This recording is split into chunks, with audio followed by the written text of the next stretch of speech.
Hey there, Internet. Welcome to the Hard On Gear channel, where I discuss and review my used and abused knives and gear. Talk like you don't have a cold. Talk like you don't have a cold. Talk like you don't have a cold. Talking like I don't have a cold. I can breathe through my nose, listen to Oprah. It's all in my mind. Okay, Hard On Gear channel here to tell you about 3 reasons why you should probably buy the Benchmade Griptilian as your first Benchmade knife. I know for myself, I held off on Benchmades for most of my early 7-8 years of knife buying. I looked at them initially when I bought my first Cold Steel Recon 1 back, 2013 or something like that.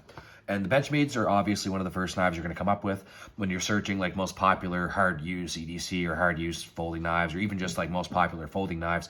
Benchmade Griptilian's probably going to come up near the top of the list, and definitely one of Benchmade's #1 performers. And that was a really terrible reverse flick and table stab. There we go. The Benchmade Griptilian is pretty vanilla. That's why I didn't really look at it. But for the 3 reasons I'm going to state here, probably going to be fairly good reasons for you why you want to look at this one over something like a $300 M4 Steel Super Freak.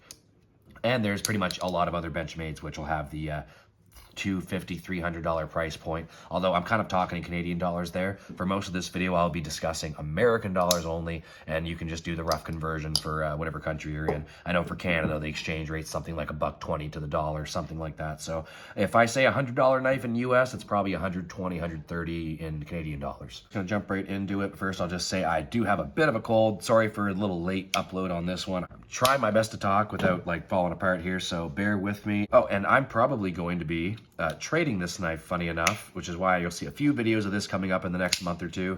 Funny, I did actually get this on a trade probably, 3 or 4 months ago, and it's one that I needed to try because the Griptilian is so iconic. I'm getting a feel for it. I'm carrying it here these last few weeks and the next coming weeks just to make sure I get every little bit out of it before I trade it off. But I am trading it for a knife that I have a feeling is going to get a heck of a lot of pocket time. Something I'm fairly familiar with, but you'll see when that happens here in the next couple months. Also, feel free to like the video if you want to help the channel out. Only time I'll plug you annoyingly with that stuff in the whole video, I promise. Reason number 1, the price point. Most Benchmades have something that you might have heard called a butterfly tax. Now that's more of a joke, and if you were to ask a Benchmade employee about the butterfly tax, they'd probably give you a dirty look. But there's a running joke on the knife community that if you pay $300 for a Benchmade, probably something like, I don't know, 20 or 30% of the price. So maybe if it's a $300 knife, $30, $40, $50 of that, you're paying essentially to have this little butterfly on there. And the reason the joke is funny is because Benchmade will use the same materials as, I don't know, let's say the, what do I got here that's a good comparison?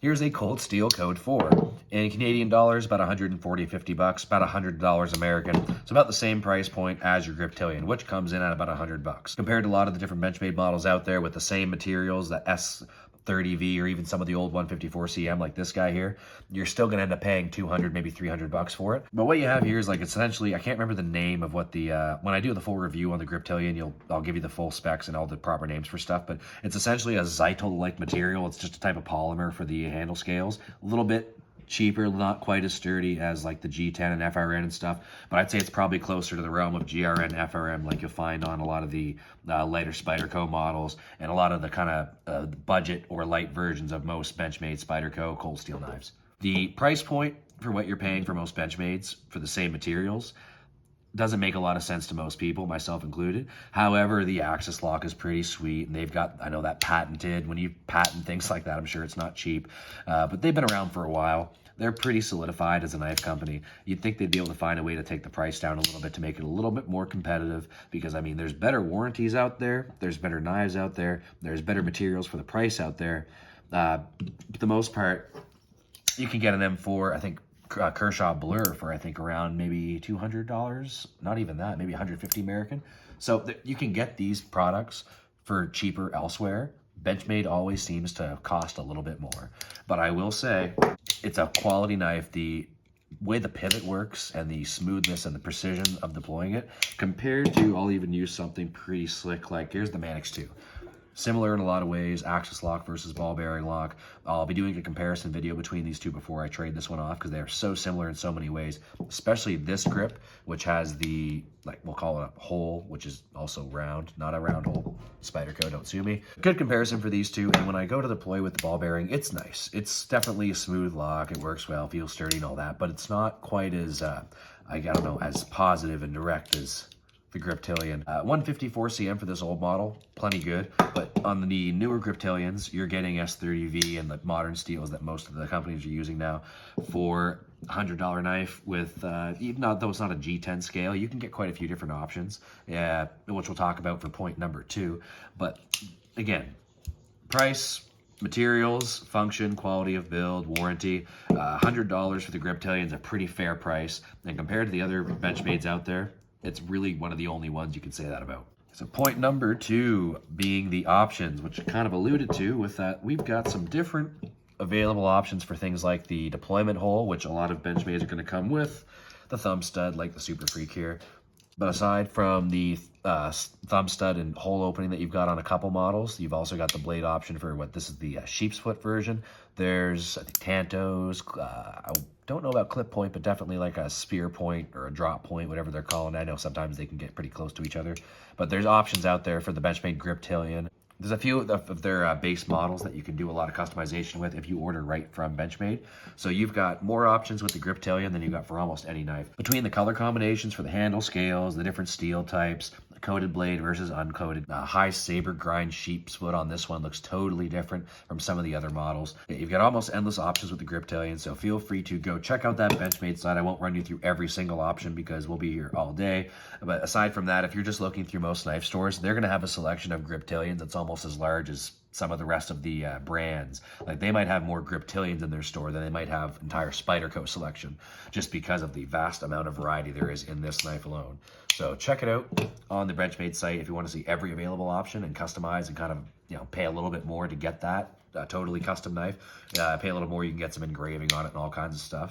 But, well worth it, more so if you're in the States and you don't have to pay the extra fees to get it across the border like myself. Oh, not to mention you can get it in upgraded steels too. So you can make this $100 knife a couple $100 knife very easily by turning it into a more high-end like M90 steel or something like that. I know they sell them in, geez, I don't know how many different steel types, but we'll go over that in the full review when that comes out sometime in the next few weeks. And reason number 3, it is one of the greatest folding knives of all time, just by stats and sales numbers alone.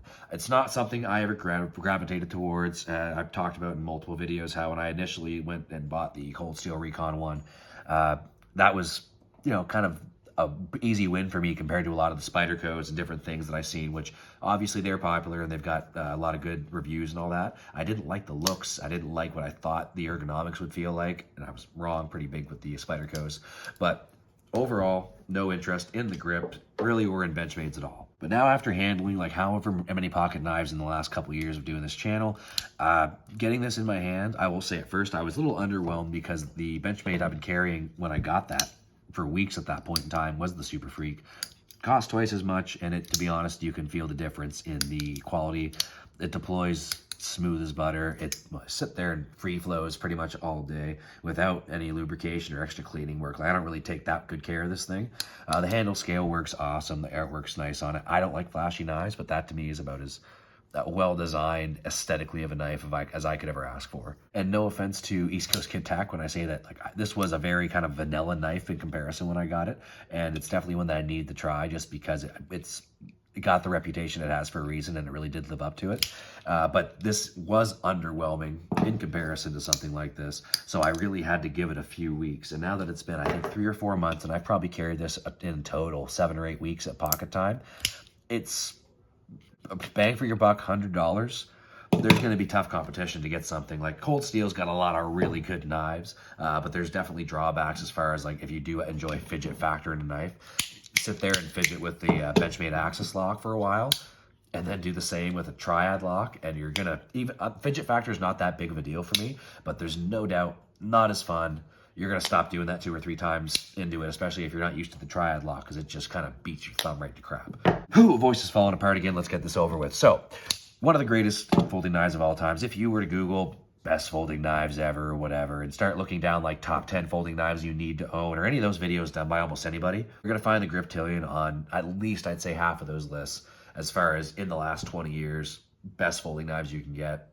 pretty much anyone who's owned a bunch of folding knives has gone through the knife nerd thing, has probably at least handled or at least owned a Griptilian or two. So again, if you have a different reason that you think trumps the ones that I talked about, or just one that I didn't mention that didn't make the cut, put it down in the comments. Let me know why the grip is so nice. If you're a Griptilian person, let me know why you think it's such a great knife, because I honestly, for as good as it is, I'll take the Super Freak any day. The paramilitary too, the Mannix too. Like, there's a lot of knives that I do prefer over the Griptilian. But then again, if you look at knives like the Code 4, maybe not as popular as say like the American Lawman from Cold Steel, but put it up against a few knives like the M16, the paramilitary 2, and some of the more popular Cold Steels out there.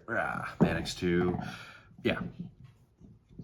All awesome knives, all super big hitters, probably top 20 sales in the last 20 years. And if you were going to start taking these knives out, I think these are the first two to go for sure.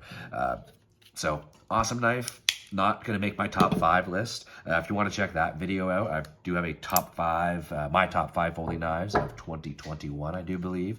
Did that back in December. So check that out, see what made my top 5. If you've watched any of these videos, you probably have a decent idea what knives made it near the top.